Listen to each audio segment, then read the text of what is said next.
നമസ്കാരം, എല്ലാവർക്കും ഒരു പുതിയ വീഡിയോയിലോട്ട് സ്വാഗതം. ഇന്ന് നമ്മൾ നോക്കുന്നത് ഇന്ത്യയുടെ സ്വാതന്ത്ര്യാനന്തര കാലഘട്ടത്തെക്കുറിച്ചാണ്. ഇന്ത്യയുടെ സ്വാതന്ത്ര്യം കിട്ടിയതിന് ശേഷമുള്ള ഓരോ കാര്യങ്ങളാണ് ഇന്ന് നമ്മൾ ഈ വീഡിയോയിലൂടെ നോക്കുന്നത്. സ്വാതന്ത്ര്യാനന്തര ഇന്ത്യ നേരിടേണ്ടി വന്ന പ്രധാന വെല്ലുവിളികളാണ് വിഭജനത്തെ തുടർന്നുണ്ടായ അഭയാർത്ഥി പ്രവാഹവും നാട്ടുരാജ്യങ്ങളുടെ ഇന്ത്യൻ യൂണിയനിലേക്കുള്ള സംയോജനവും. വിധിയുടെ ചക്രങ്ങൾ ഒരു നാൾ ഇന്ത്യ ഉപേക്ഷിക്കുവാൻ ബ്രിട്ടീഷുകാരെ നിർബന്ധിതരാക്കും. നൂറ്റാണ്ടുകളായുള്ള അവരുടെ ഭരണത്തിൻ്റെ അരുവി അവസാനം വറ്റിവരണ്ടു പോകുമ്പോൾ അവർ വിട്ടുപോകുന്നത് ചെളിയുടെയും അഴുക്കിൻ്റെയും കൂമ്പാരം ആയിരിക്കും. ആരുടെ വാക്കുകളാണിത്?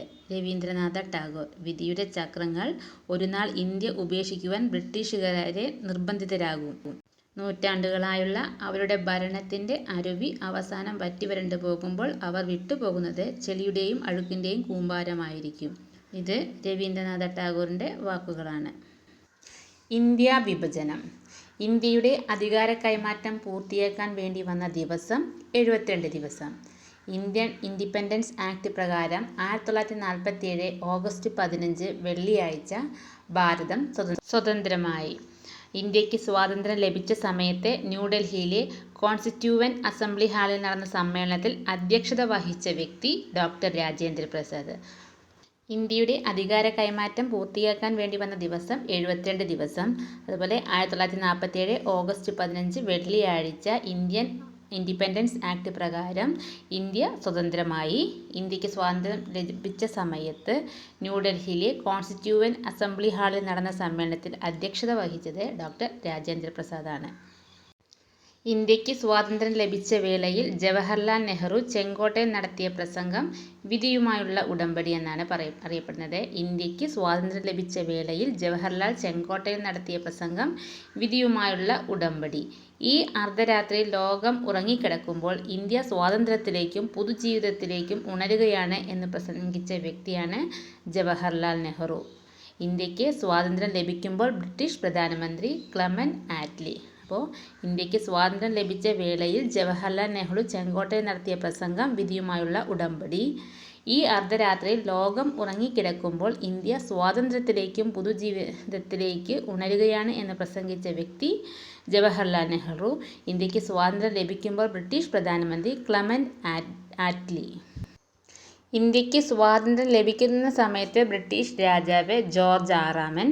സ്വതന്ത്ര ഇന്ത്യയുടെ ആദ്യ ഗവർണർ ജനറൽ മൗണ്ട് ബാറ്റൻ പ്രഭു 1948 ജൂൺ 20 വരെ.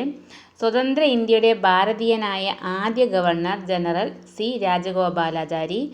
1950 ജനുവരി 26 ഭാരതം റിപ്പബ്ലിക് ആയതോടെ ഗവർണർ ജനറൽ എന്ന പദവി നിർത്തലാക്കുകയും രാഷ്ട്രപതി എന്ന പദവി നിലവിൽ വരികയും ചെയ്തു.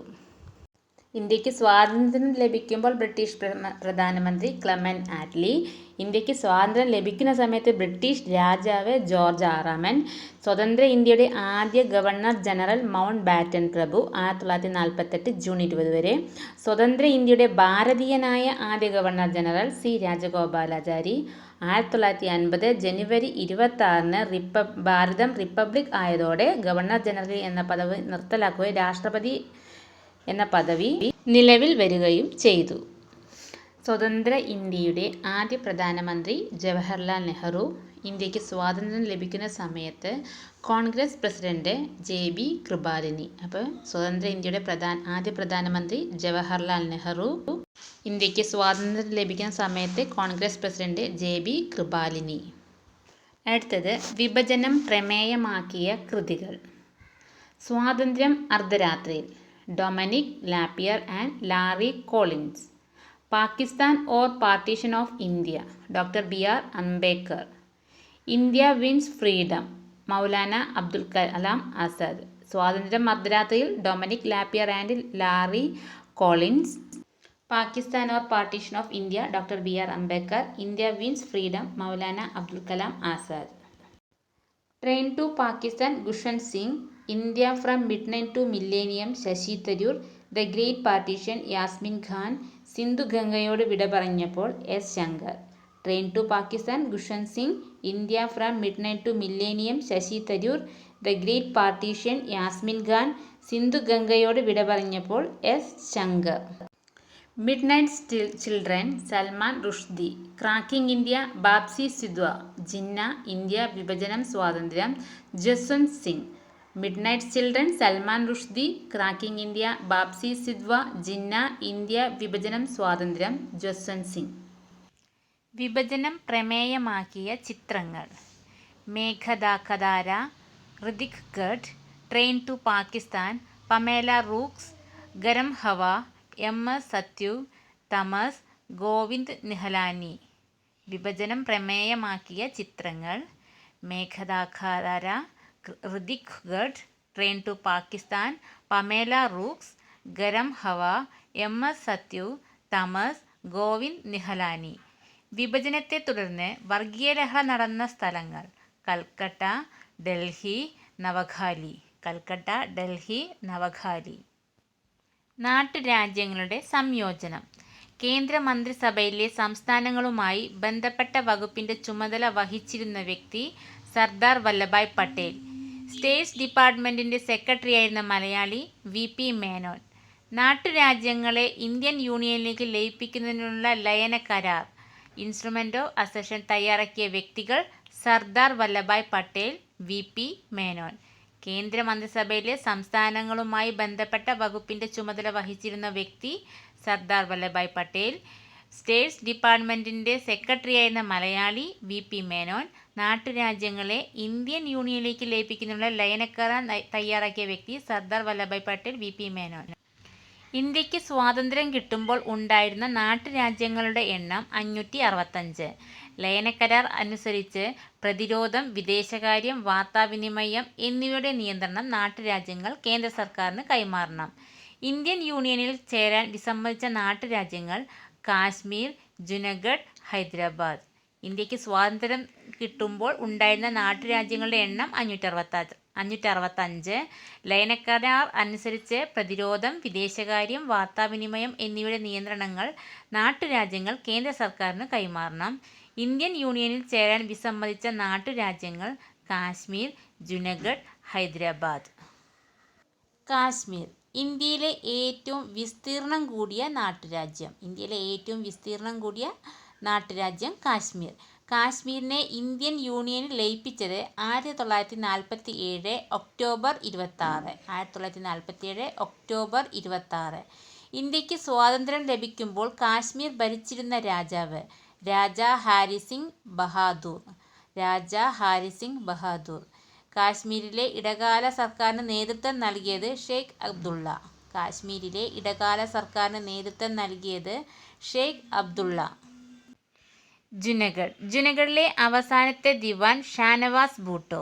ജനഹിത പരിശോധനയിലൂടെ ജുനഗഡ് നാട്ടുരാജ്യത്തെ ഇന്ത്യൻ യൂണിയൻ ലയിപ്പിച്ച വർഷം 1947 നവംബർ. ജുനഗഡിലെ അവസാനത്തെ ദിവാൻ ഷാനവാസ് ഭൂട്ടോ ജനഹിത പരിശോധനയിലൂടെ ജുനഗഡ് നാട്ടുരാജ്യത്തെ ഇന്ത്യൻ യൂണിയനിലേക്ക് ലയിപ്പിച്ച വർഷം 1947 നവംബർ. അടുത്തത് ഹൈദരാബാദ്. മുസ്ലിം രാജവംശം ഭരിച്ച ഇന്ത്യയിലെ ഏറ്റവും വിസ്തീർണ്ണം കൂടിയ നാട്ടുരാജ്യം. മുസ്ലിം രാജവംശം ഭരിച്ച ഇന്ത്യയിലെ ഏറ്റവും വിസ്തീർണ്ണം കൂടിയ നാട്ടുരാജ്യം ഹൈദരാബാദ്. ഏറ്റവും ജനസംഖ്യ കൂടിയ നാട്ടുരാജ്യം ഹൈദരാബാദ്. സൈനിക നടപടിയിലൂടെ സർദാർ പട്ടേൽ ഹൈദരാബാദിനെ ഇന്ത്യൻ യൂണിയനിൽ ലയിപ്പിച്ച വർഷം 1948 സെപ്റ്റംബർ. ഹൈദരാബാദ് നൈസാമിൻ്റെ സൈന്യത്തിൻ്റെ പേര് റസാക്കർ. ഹൈദരാബാദ് നൈസാമിൻ്റെ സൈന്യത്തിൻ്റെ പേര് റസാക്കർ. അവസാനത്തെ ഹൈദരാബാദ് നൈസാം ഉസ്മാൻ അലി ഖാൻ. അസഫ് ജാ ഏഴാമൻ. ഉസ്മാൻ അലി ഖാൻ. ഹൈദരാബാദിനെ ഇന്ത്യൻ യൂണിയനിൽ ലയിപ്പിച്ച സൈനിക നടപടി ഓപ്പറേഷൻ പോളോ. 1948 സെപ്റ്റംബർ 13-18. ഹൈദരാബാദിനെ ഇന്ത്യൻ യൂണിയനിൽ ലയിപ്പിച്ച സൈനിക നടപടി ഓപ്പറേഷൻ പോളോ. ഓപ്പറേഷൻ പോളോയെ തുടർന്ന് ഹൈദരാബാദിൽ ഉണ്ടായ വർഗീയ കലാപത്തെക്കുറിച്ച് പഠിക്കാൻ ജവഹർലാൽ നിയോഗിച്ച committee Pandit Sunderlal committee. Operation പോളോയെ തുടർന്ന് ഹൈദരാബാദിലുണ്ടായ വർഗീയ കലാപത്തെക്കുറിച്ച് പഠിക്കാൻ ജവഹർലാൽ നെഹ്റു നിയോഗിച്ച കമ്മിറ്റി പണ്ഡിറ്റ് സുന്ദർലാൽ കമ്മിറ്റി. ഇത് നമ്മൾ ഈ വീഡിയോയിലൂടെ നോക്കിയത് ഇന്ത്യയുടെ സ്വാതന്ത്ര്യാനന്തര കാലഘട്ടത്തെക്കുറിച്ചാണ്. അതിൽ ഇന്ത്യ വിഭജനം പ്രമേയമാക്കിയ കൃതികൾ, അതുപോലെ വിഭജനം പ്രമേയമാക്കിയ ചിത്രങ്ങൾ, അതുപോലെ നാട്ടുരാജ്യങ്ങളുടെ സംയോജനം, അതുപോലെ ഇന്ത്യൻ യൂണിയൻ ചേരാൻ സംബന്ധിച്ച നാട്ടുരാജ്യങ്ങളായ കാശ്മീർ, ജുനഗഡ്, ഹൈദരാബാദ് തുടങ്ങിയവ. നാളെ മറ്റൊരു വീഡിയോയുമായി വീണ്ടും വരാം. Thank you for watching my video.